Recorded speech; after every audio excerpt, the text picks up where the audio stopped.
Kind and brave, that's our way. Nice to see you here today. Hello everybody, I hope you've had a lovely Wednesday. We've had a fantastic Wednesday, haven't we, City Llama? And we are getting ready to read the next chapter. So we are on chapter 7. And the last time we were reading, the peach on the peach tree was starting to grow very, very quickly all by itself. And the horrible ants have got their eye on it, seeing what's going to happen next. Right, everybody? I hope you're all tucked in nice and comfortable. Off we go. The two women and the small boy stood absolutely still on the grass underneath the tree, gazing up at this extraordinary fruit. James's little face was glowing with excitement. His eyes were as big and bright as two stars. He could see the peach swelling larger and larger, as clearly as if it was a balloon being blown up. In half a minute, it was the size of a melon. In another half minute, it was twice as big again. "Just look at it growing!" Aunt Spiker cried. "Will it ever stop?" Aunt Sponge shouted, waving her fat arms and starting to dance around in circles. And now it was so big, it looked like an enormous butter-coloured pumpkin dangling from the top of the tree. "Get away from the tree trunk, you stupid boy!" Aunt Spiker yelled. "The slightest shake, and I'm sure it'll fall off. It must weigh 20 or 30 pounds at least." The branch that the peach was growing upon was beginning to bend over further and further because of the weight.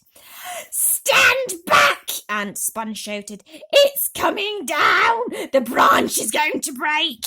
But the branch didn't break. It simply bent over more and more as the peach got heavier and heavier.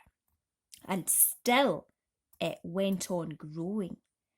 In another minute, the mammoth fruit was as large and round and fat as Aunt Sponge herself, and probably just as heavy. "It has to stop now!" Aunt Spiker cried. "It can't go on forever!" But it didn't stop. Soon it was the size of a small car and reached halfway to the ground. Both aunts were now hopping around and round the tree, clapping their hands and shouting all sorts of silly things in their excitement. "Hallelujah!" Aunt Spiker shouted. "Oh, what a peach! What a peach!" "Terrifico!" Aunt Sponge cried out. "Magnifico! Splendifico! And what a meal! It's still growing! I know! As for James, he was so spellbound by the whole thing that he could only stand and stare and murmur quietly to himself, "Oh, isn't it beautiful? It's the most beautiful thing I've ever seen." "Shut up, you little twerp!" Aunt Spiker snapped, happening to overhear him. "It's none of your business." "That's right," Aunt Sponge declared. "It's got naught to do with you whatsoever. Keep out of it." "Look," Aunt Spiker shouted. "It's growing faster than ever now. It's speeding up." "I see it, Spiker, I do.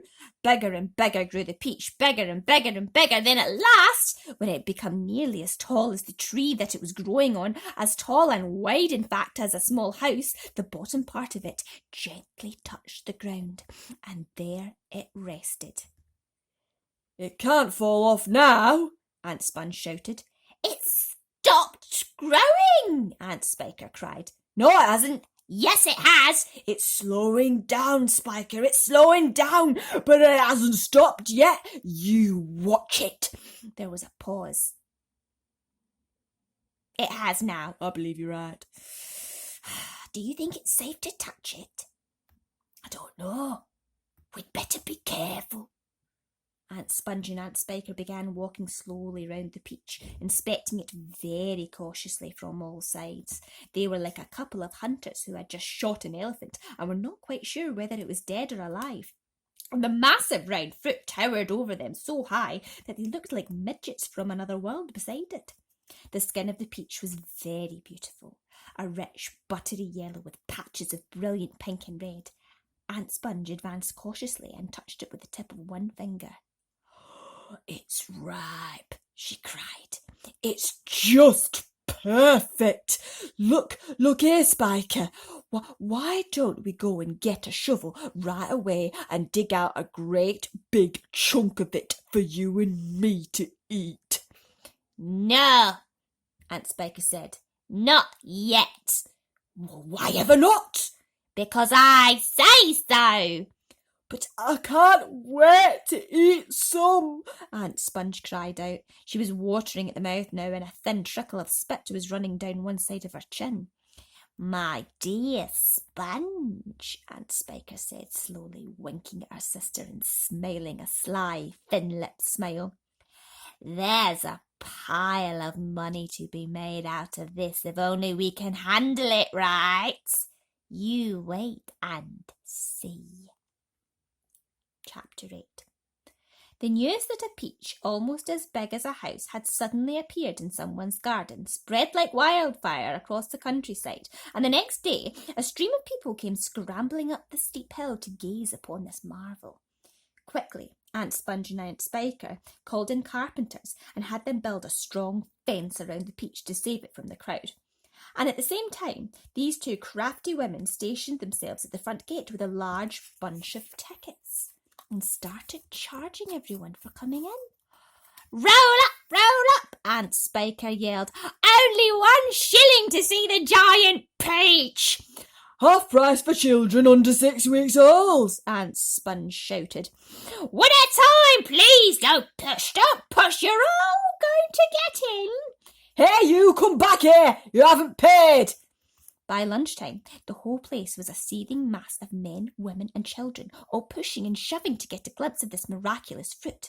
Helicopters were landing like wasps all over the hill, and out of them poured swarms of newspaper reporters, cameramen and men from the television companies. It'll cost you double to bring in a camera, Aunt Spiker shouted. All right, they answered. We don't care. And the money came rolling into the pockets of the two greedy ants.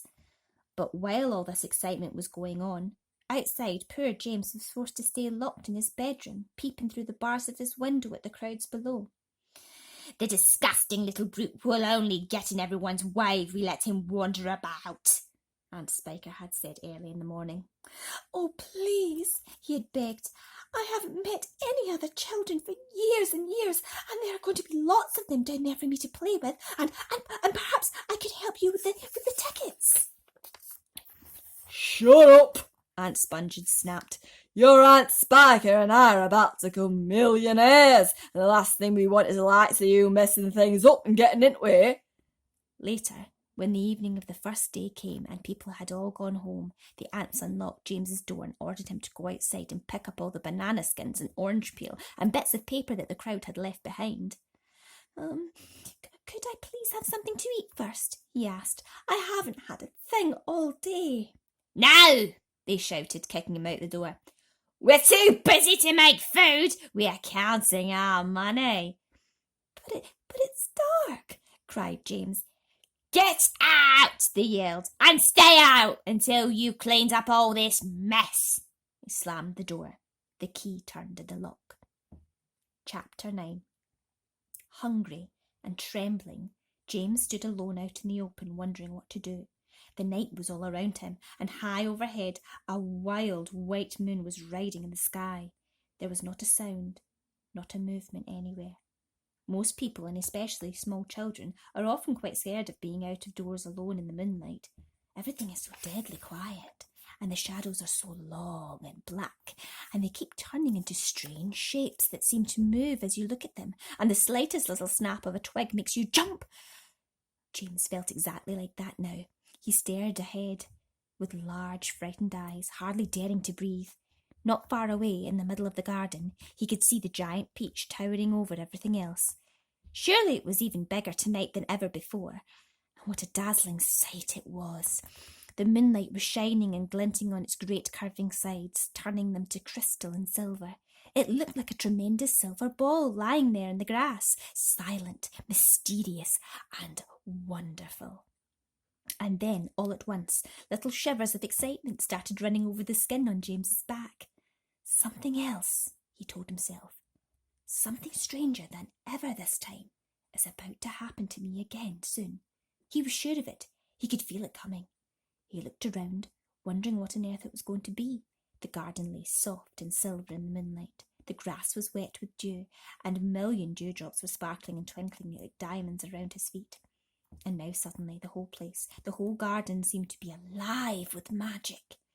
Almost without knowing what he was doing, as though drawn by some powerful magnet, James Henry Trotter started walking slowly towards the giant peach. He climbed over the fence that surrounded it and stood directly beneath it, staring up at its great bulging sides. He put out a hand and touched it gently with the tip of one finger. It felt soft and warm and slightly furry, like the skin of a baby mouse.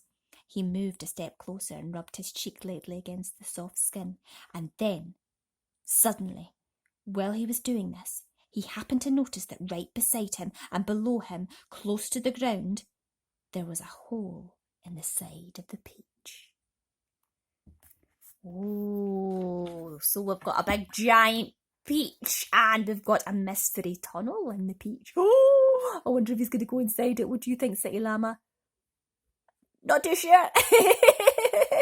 Oh, well, we'll have to read it tomorrow night and find out, won't we? Okay, everybody, I really hope you enjoyed that and you have lovely, lovely dreams tonight.